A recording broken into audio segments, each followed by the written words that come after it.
Hello दोस्तों, welcome to our channel. इस video में हम बात करेंगे लाओस द्वारा जारी किए गए श्री राम लला जी की तस्वीर वाले दुनिया के पहले डाक टिकट के बारे में। साथ ही बात करेंगे लाओस के बारे में। तो चलिए शुरू करते हैं। हाल ही में लाओस और भारत ने मिलकर दुनिया का पहला स्टाम्प जारी किया है जिसमें श्री राम लला जी को दिखाया गया है। साथ ही एक और स्टाम्प जारी किया गया है जिसमें भगवान बुद्ध की प्रतिमा को प्रदर्शित किया गया है। यह कमेमोरेटिव पोस्टेज स्टाम्प भारत के विदेश मंत्री डॉक्टर एस जयशंकर तथा लाओस के डिप्टी प्राइम मिनिस्टर एवं विदेश मंत्री के द्वारा जारी किया गया है। यह भारत तथा लाओस के कल्चरल रिलेशन को प्रदर्शित करता है। इस खबर के बारे में और आगे बात करें तो भारत और लाओस ने अपने गहरे सांस्कृतिक संबंधों को उजागर करने के लिए भगवान राम और भगवान बुद्ध की विशेषता वाला एक संयुक्त स्मारक डाक टिकट सेट जारी किया है। भारतीय विदेश मंत्री एस जयशंकर की लाओस यात्रा के दौरान स्टाम्प सेट का अनावरण किया गया है। एवं आगे बात करें तो बौद्ध धर्म ने लंबे समय से भारत और लाओस के बीच एक ब्रिज के रूप में काम किया है और रामायण का लाओस संस्करण जिसे रामकियन या फ्रा लॉक फ्रा राम की कहानी के रूप में जाना जाता है, लाओस में एक श्रद्धेय परंपरा है जिसे अक्सर महत्वपूर्ण सांस्कृतिक कार्यक्रमों के दौरान प्रदर्शित किया जाता है।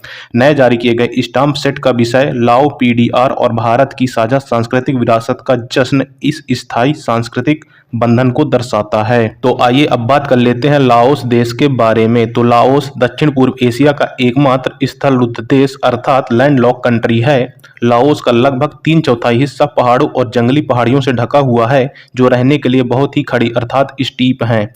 भूमि पर यात्रा कठिन है। मेकांग नदी कार्गो और यात्रियों के लिए परिवहन मार्ग, बांधों में बिजली का स्रोत, फसलों के लिए पानी की आपूर्ति और मछली के घर के रूप में महत्वपूर्ण है जो लाओटियन लोगों के आहार में एक महत्वपूर्ण भोजन है।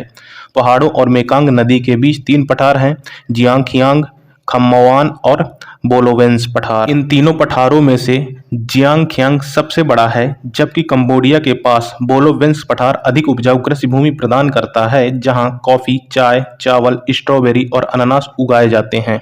निचला क्षेत्र लाओ के लिए सबसे महत्वपूर्ण है। वहां मेकांग नदी मिट्टी में बाढ़ लाती है जिससे पूरे देश को 1 वर्ष तक खिलाने के लिए पर्याप्त चावल और अन्य फसलें उगाने के लिए समृद्ध पोषक तत्व उस मिट्टी से मिल जाते हैं। देश की अधिकांश आबादी नदी के किनारे रहती है जो चीन के लाओस के माध्यम से दक्षिण वियतनाम में महासागर तक 2600 मील से अधिक दूरी तय करती है। देश का केवल 10% हिस्सा 600 फीट के नीचे है और सबसे ऊंची चोटी फूबिया 9242 फीट है। अब अगर आगे यहाँ के लोग और संस्कृति के बारे में बात करें तो लाओस पृथ्वी पर सबसे गरीब देशों में से एक है। हालांकि लाओ के पास अपने भोजन के अलावा कुछ संपत्ति नहीं है। उनकी बौद्ध मान्यताएं उन्हें सरल जीवन के माध्यम से खुशी खोजने में मदद करती हैं। अधिकांश लोग नदी के पास छोटे ग्रामीण समुदायों में रहते हैं। पूरा परिवार पर्याप्त भोजन उगाने के लिए कड़ी मेहनत करता है। बहुत से लोगों के लिए बहता पानी नहीं है और उन्हें खाना पकाने, पीने और धोने के लिए अपने छोटे लकड़ी के घरों में नदी से पानी लाना पड़ता है। आगे लाओस की गवर्नमेंट के बारे में बात करें तो 1953 में फ्रांस से आज़ादी के तुरंत बाद देश में उथल पुथल मच गई। 1975 में कम्युनिस्ट पाथिट लाओ ने उत्तरी वियतनाम की मदद से सत्ता पर कब्जा कर लिया। कई लोग भाग गए और कई संयुक्त राज्य अमेरिका में बस गए। लाओस बचे हुए कुछ साम्यवादी राज्यों में से एक है। खराब सड़कें, रेल मार्ग न होना और बिजली की सीमित पहुंच के कारण अर्थव्यवस्था बाधित है। कंट्री का ऑफिशियल नाम लाओ पीपल्स डेमोक्रेटिक रिपब्लिक है। यहाँ कम्युनिस्ट गवर्नमेंट है और विंसियाने लाओस की कैपिटल है। पॉपुलेशन की बात करें तो 72,34,171 है एवं ऑफिशियल लैंग्वेज लाओ है तथा करेंसी कीप है। एरिया के बारे में बात करें तो 91,429 स्क्वायर माइल्स है। अब अगर आगे लाओस की जीडीपी के बारे में बात करें तो यह परचेजिंग पावर पैरिटी पीपीपी के आधार पर 74.205 बिलियन यूएस डॉलर है जो 106वीं रैंक पे है। पर कैपिटा इनकम की बात करें तो $9,787 है जो 125वीं रैंक पे है।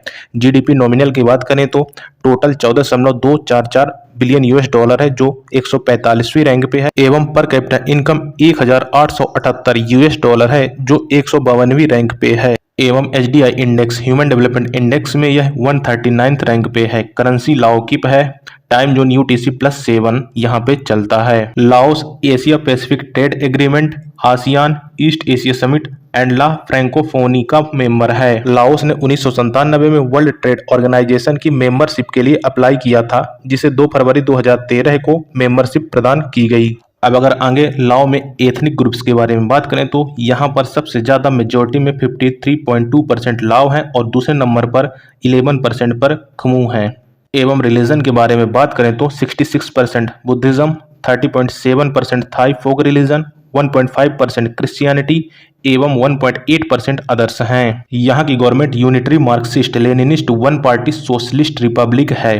प्रेसिडेंट एवं जनरल सेक्रेटरी थोंगलॉन सिसोलिथ हैं एवं यहाँ के वाइस प्रेसिडेंट वांगथोंग एवं प्राइम मिनिस्टर सोनेक्से सिफोंडन हैं तथा सेसोमफोन फोमवियाने नेशनल असेंबली के प्रेसिडेंट हैं। धन्यवाद दोस्तों, इस वीडियो में इतना ही। ऐसे ही वीडियोज के लिए हमारे चैनल करंट अफेयर्स अड्डा को सब्सक्राइब जरूर कर ले। वीडियो पसंद आए तो वीडियो को लाइक और दोस्तों को शेयर भी कर दें। धन्यवाद।